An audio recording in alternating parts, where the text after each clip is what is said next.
Hey guys, welcome to my channel. Today is going to be a special video because we're joined with a special guest. We're joined by a special guest, my bestie from high school. His name is Ryan. While he's visiting, we saw Ballad of Songbirds and Snakes, and we wanted to make a little video and just talk about it. So this is Ryan. Hi. Welcome, Ryan. I have not read the book, just to disclaim. Okay. We're just going to go through the plot points and then say what we thought. So the movie starts basically with Snow and Tigress, right? Yes. And they're looking for food because it's like the middle of the war. But when him and Tigress are looking for food, they see like one of their neighbors like resort to cannibalism. This movie had a lot of like body horror kind of. There was multiple times where I had to like look away. The Snow is like a very established rich family, but then they basically lose everything during the war. So we flash forward and they're like teenagers living with their grandma in this penthouse that's like turned to shit. They are broke. Pretty much like the main, Coriolanus' main goal this entire movie is that he wants to get this thing called like the Plinth Prize because his family's fucking poor and they can't afford to send him to university, but he really wants to go. And so originally, Plinth Prize was supposed to be like whoever's top in their class, and he was top in their class, who's like pretty confident in it. And they go in to see who won the Plinth Prize. So Dean Highbottom walks in and he tells them that instead of it just being the top student in their class, actually, the Plinth Prize winner is going to be determined on who's the best mentor for the tributes in the Hunger Games, because the capital citizens are not watching the Hunger Games. The game maker is trying to think of more ways to bring viewers in to watch the Hunger Games. Especially they want the like mentors to urge the tributes to perform and entertain for the viewers. They just want viewership. They don't want their show to flop. Their fucking ad revenue is down. The advertisers are saying flop! Also, during this time is when we meet Sejanus Plinth, who's the most annoying character of the entire movie. Sejanus is this little bitch who's from the districts but is rich. And everyone hates him because they're all like, ew, he's district. Yeah, he's a little district fuck. Okay, so basically there's 24 of them, and then Sejanus, as you were saying, the districts start choosing their tributes. Yeah. And as such, Dean Highbottom is calling out the tribute to the mentor. And so, for Sejanus, he gets this kid named Marcus, who he literally went to school with. Sejanus' dad bought Marcus for him. Okay, let's press on. Then for District 12, obviously, the female tribute is Lucy Graybeard. My big impression of her is that she's called and she's just like, bruh. But also there's this bitch who's like happy that she's chosen, and she puts a snake down her back. And I love snakes personally, so I was like, wait, slay, like snake vibe. Loved that little moment from Rachel. But a little behind the scenes tidbit is Rachel was holding a real snake for that scene.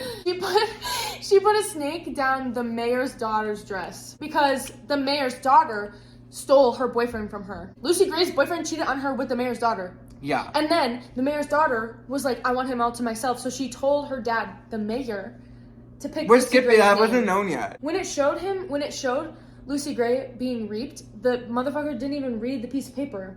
He was holding it by his side and smiling and said, Lucy Gray. Oh my god. I missed it. The assignment for the mentors to win the prize, it wasn't necessarily whoever's tribute wins the games. It's whatever mentor turns their tribute into the biggest spectacle. But so when Lucy Gray goes and drops the snake and then starts fucking singing, Tom Blythe is like, ooh, like stands up in front of everyone who's still sitting down. He's like, so after Lucy's chosen, obviously all the tributes like get in the train and come to the Capitol, goes to and meets the train, which was like, I guess not something that anyone's ever done. Yeah. And so he grabs a little rose, he picks a rose and gives it to Lucy Gray when she gets off the train. And this bitch literally eats the rose. Coriolanus is just like, and she's like, my mama used to bathe me in milk.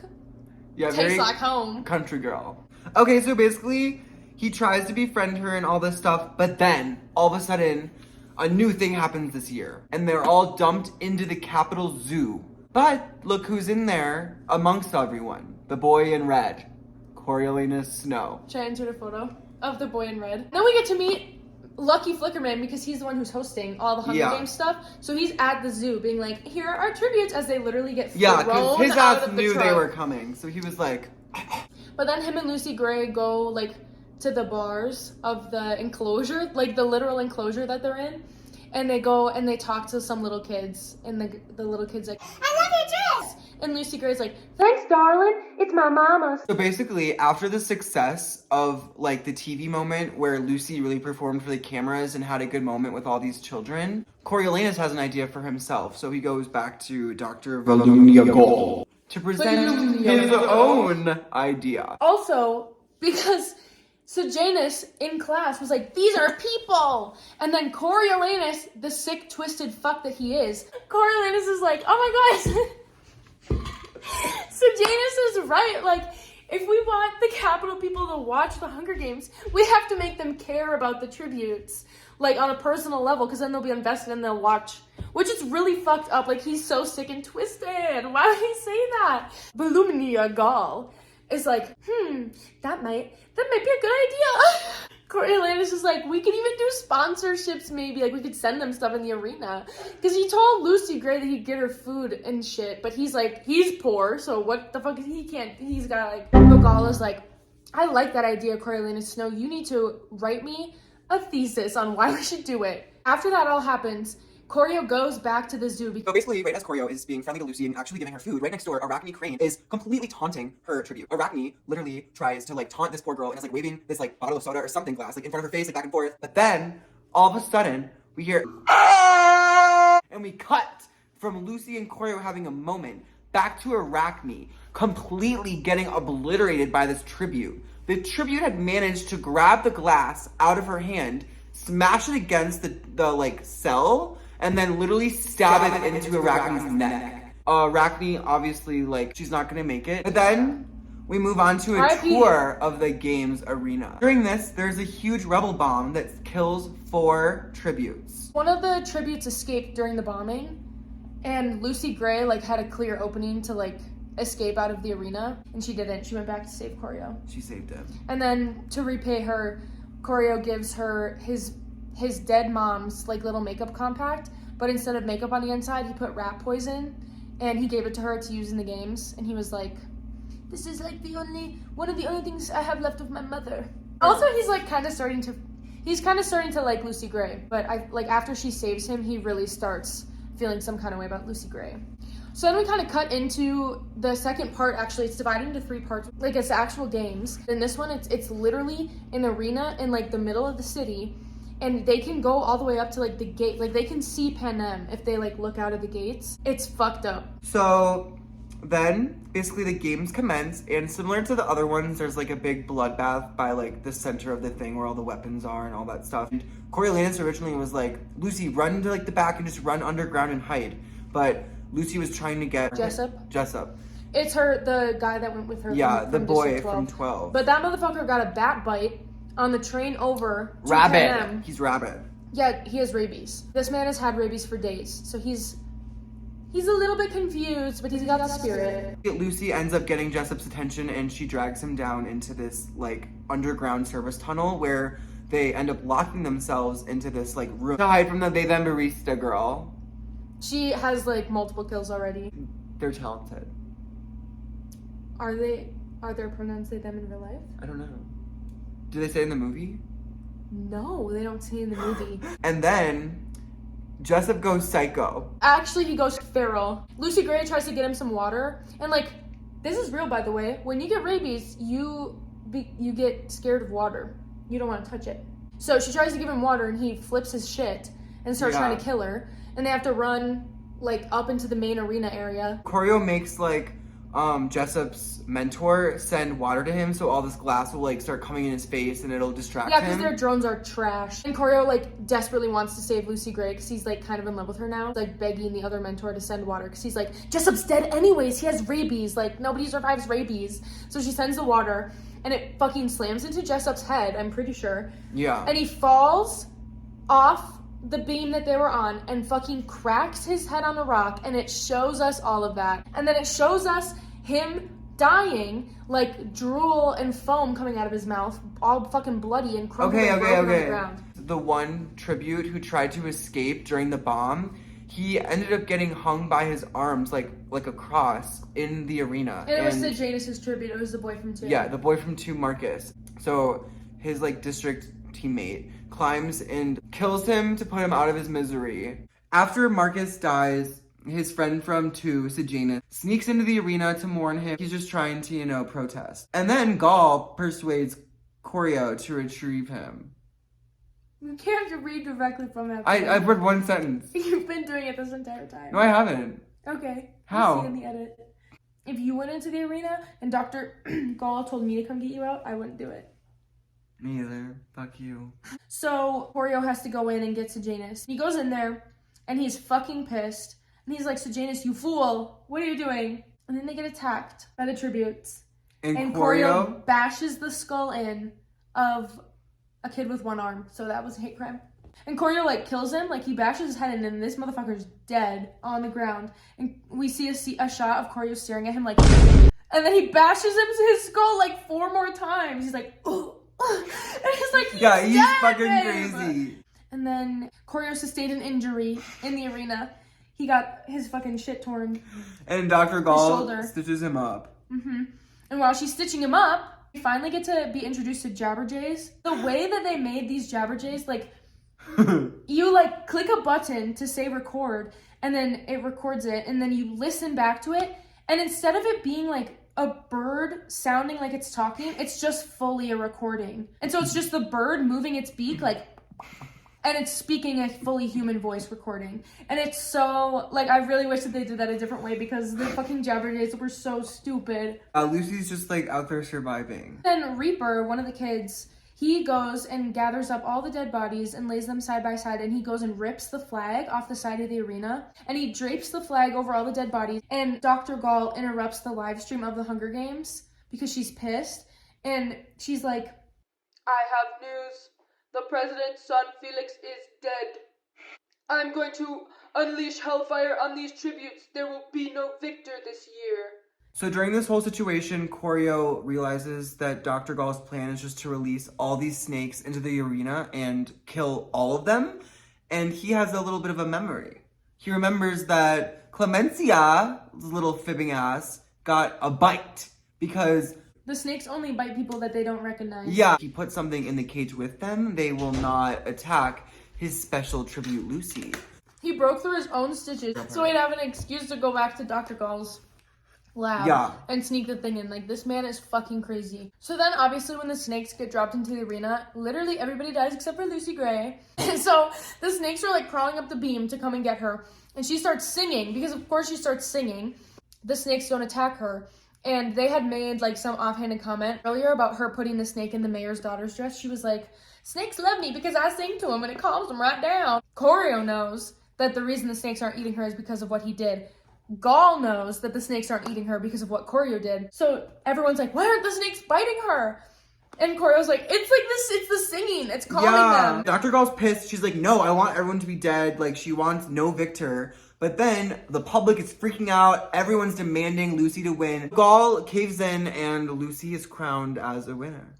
The victor. Congratulations to Lucy Greybeard. So then the games are over and they find out Choreo fucking cheated. They bring Choreo to some space where he thinks he's gonna see Lucy. But then all of a sudden it's 2 things.